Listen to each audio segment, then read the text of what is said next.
ये एक रोंगटे खड़े कर देने वाली डरावनी घटना है दोस्तों। रात को अकेले मत सुनना, क्योंकि ये सिर्फ शब्द नहीं बल्कि अंधेरे में छिपी वो चीजें हैं जो अभी भी सुन रही होंगी। तैयार हो जाओ, कश्मीर की बर्फीली वादियां सिर्फ खूबसूरत नहीं बल्कि रांतस और पिशाचिनी जैसी शैतानी आत्माओं का घर है। नितिन, ध्रुव, रिया और वर्षा, कॉलेज के 4 अनसुलझे दोस्त, जॉब्स की भागदौड़ में सालों से एक दूसरे से दूर। न्यू ईयर का मौका देखकर सबने प्लान बनाया, इस बार पुराने दिनों को ताज़ा करेंगे। और जगह कश्मीर की ठंडी सुनसान वादियां। नितिन की एसयूवी में रात भर ड्राइव करके अगली सुबह वे पहुंच गए। 31 दिसंबर, हवा में बर्फ की ठंडक के साथ एक अजीब सी सिहरन थी। चारों तरफ बर्फ से ढके पहाड़, घने जंगल जहां सूरज की रोशनी भी मुश्किल से पहुंचती है, और वो सन्नाटा जो कभी कभी फुसफुसाहट, रोने या हंसी में बदल जाता था। उन्होंने एक सुनसान कैंपिंग साइट पर टेंट लगाए, बॉनफायर जलाया। आग की लपटें नाच रही थीं, लेकिन आग के इर्द गिर्द की अंधेरी छाया में कुछ हिलता डुलता सा लग रहा था। नितिन ने हंसते हुए कहा, यार कश्मीर की पहाड़ी लड़कियां तो जन्नत की परी लगती हैं। काश कोई सुंदर सी लड़की आ जाए और बोले, तुम कितने अच्छे हो, मुझे तुमसे शादी करनी है। ध्रुव का चेहरा अचानक गंभीर हो गया। उसने स्थानीय लोक कथाओं के बारे में सुना था। मजाक मत कर नितिन, ये जगहें जितनी सुंदर हैं उतनी ही खतरनाक।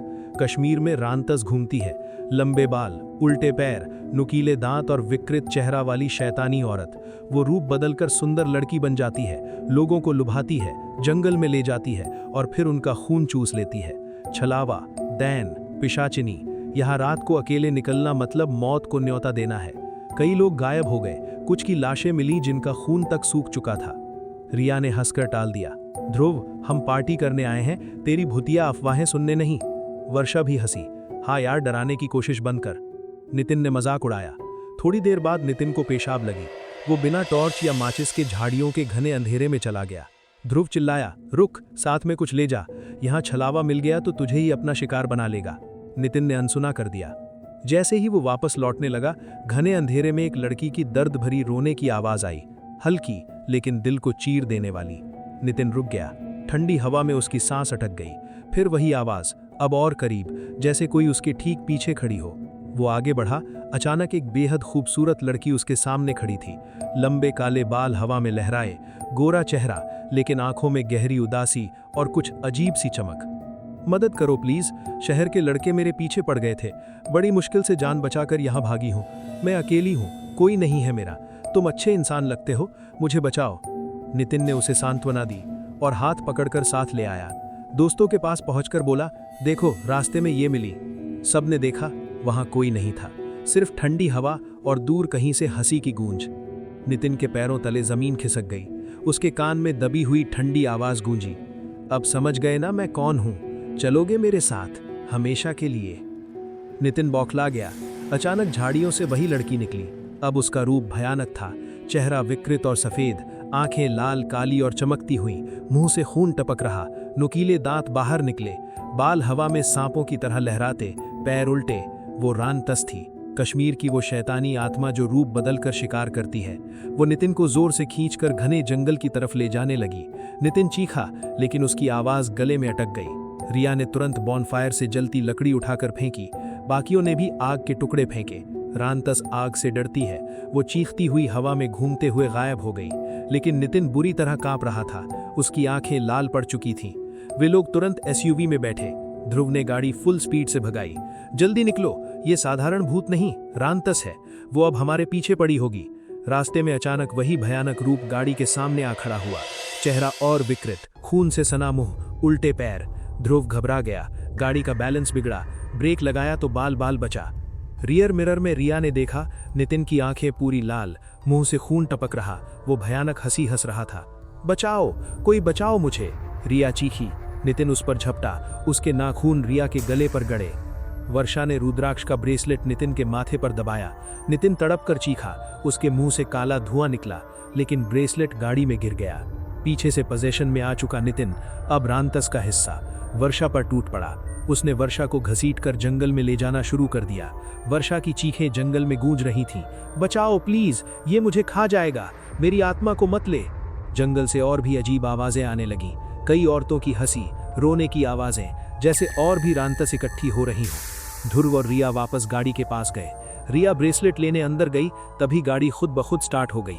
नितिन, जो पूरी तरह प्रेत रूप में था, ड्राइव कर रहा था। रियर मिरर से वो भयानक हंसी के साथ रिया को घूर रहा था। तुझे क्या लगा तू बच जाएगी? तेरे दोस्तों की तरह तुझे भी ले लूंगा, हमेशा के लिए मेरी बन जाओगी। गाड़ी तेजी से भागी। ध्रुव पीछे भागता रहा, लेकिन असफल। वो घुटनों पर बैठ गया, आंसू बहाते हुए चिल्लाया, भगवान, इस रांतस और पिशाचिनी के छलावे से हमें बचा लो, हमारी आत्माएं मत ले। तभी पीछे से नागा साधुओं की टोली गुजरी। ध्रुव उनके पैरों में गिर पड़ा। बाबा, मदद करो, रांतस ने मेरे दोस्तों को पकड़ लिया है, वो उनका खून चूस रही है। नागा साधुओं ने भभूत अभिमंत्रित की, मंत्र पढ़े और रास्ते पर एक सीधी लकीर खींची। गाड़ी रुक गई। भभूत छिड़कने से गाड़ी से काला गाढ़ा धुआं निकला, जो चीखता हुआ जंगल में समा गया। नितिन और रिया को बाहर खींचा गया। लेकिन वर्षा? साधु ने दुखी स्वर में कहा, बेटा, तुम्हारी वो दोस्त अब इस दुनिया में नहीं। रांतस ने उसका पूरा खून चूस लिया, उसकी आत्मा को पकड़ कर ले गई। उसके लिए हवन कराओ ताकि मुक्ति मिले। तीनों रो पड़े। वर्षा की चीखें आज भी उनके कानों में गूंजती हैं। वे कभी कश्मीर नहीं गए। वे वादियां उनके लिए नर्क बन गई, जहां रात को पायल की आवाज, रोने की ध्वनि और हंसी सुनाई देती है। लेकिन दोस्तों, ये खत्म नहीं हुआ। घने जंगल के बीच एक और रात। एक लड़का बाइक पर जा रहा था। अचानक बाइक खराब, चारों तरफ सिर्फ अंधेरा और जंगल की फुसफुसाहट। तभी मीठी पायल की आवाज आई, लुभावनी, जैसे सिर्फ उसी को बुला रही हो। वो आवाज के पीछे जंगल में चला गया। वहां एक लड़की बैठी थी, सफेद चेहरा, काली आंखें। लड़के ने पूछा, इतनी रात में यहाँ क्या कर रही हो? खतरा है? लड़की जोर से हंस पड़ी, फिर मुड़ी, चेहरा विकृत, निशान भरे, दांत बाहर। वो चीखी। लड़के के कानों से खून बहने लगा, जैसे कानों के पर्दे फट गए हों। पिशाचिनी हवा में उड़कर उसके ऊपर चढ़ गई, नुकीले दांत गर्दन में गड़ा दिए और खून चूसने लगी। लड़के का शरीर पीला पड़ गया। पिशाचिनी ने उसे हाईवे पर फेंक दिया। ये है सीलमपुर गांव की सच्चाई। यहाँ रात को कोई बाहर नहीं निकलता, क्योंकि एक पिशाचिनी भटकती है, जो रूप बदल कर लुभाती है, सम्मोहन में ले लेती है और खून चूसकर सूखी लाश छोड़ देती है। विवेक अपनी माँ सुनीता और भाई विक्रम के साथ रहता था। शहर से लौटते वक्त जंगल का शॉर्टकट लिया। रोने की आवाज पर एक लड़की, नेहा, मिली।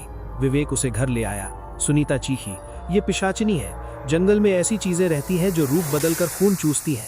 रात को नेहा हवा में उड़ती दिखी, बाल खोले, दांत नुकीले, आंखें काली। सुनीता ने देख लिया। पिशाचिनी ने उसकी गर्दन पर दांत गड़ाकर पूरा खून चूस लिया। सुनीता की चीखें घर में गूंजी। विक्रम ने सब देखा और गांव वालों को बताया। गांव वालों ने मशाले लेकर घर जला दिया। लेकिन पिशाचिनी ने पेट पर काला जादू किया, बच्चे को बाहर फेंका और हंसती हुई काले धुएं में गायब हो गई। क्या वो बच्चा अब भी कहीं घूम रहा है? क्या वो नई पिशाचिनी बन चुका है? क्या सीलमपुर में अब भी रात को पायल की आवाज और रोने की धुनी सुनाई देती है?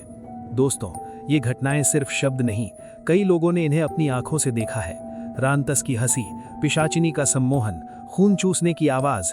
अगर तुम्हारे साथ भी कोई अनकही डरावनी घटना हुई हो, कोई छलावा, कोई रांतस जैसा रूप, कोई पिशाचिनी का सामना या कोई पोजेशन, तो कमेंट में जरूर शेयर करो। हमारी टीम पढ़ेगी और अगली वीडियो में फीचर कर सकती है। अगर ये स्टोरी तुम्हें रात भर सोने नहीं देगी तो अभी लाइक कर दो, चैनल को सब्सक्राइब कर लो और घंटी दबा दो, ताकि ऐसी और खौफनाक घटनाएं मिस ना हो। शेयर करो अपने दोस्तों के साथ, लेकिन रात में अकेले मत सुनना, क्योंकि वो आवाज़ें सचमुच सुन सकती हैं और तुम्हें भी बुला सकती हैं। कमेंट में बताओ, क्या तुम अब भी कश्मीर जाना चाहोगे या सीलमपुर वाले जंगल से गुजरने की हिम्मत है? अगली और ज्यादा डरावनी घटना में मिलते हैं। तब तक रात को अकेले मत निकलना, दरवाजे खिड़कियां बंद रखना। भगवान तुम्हारी और तुम्हारे परिवार की रक्षा करे।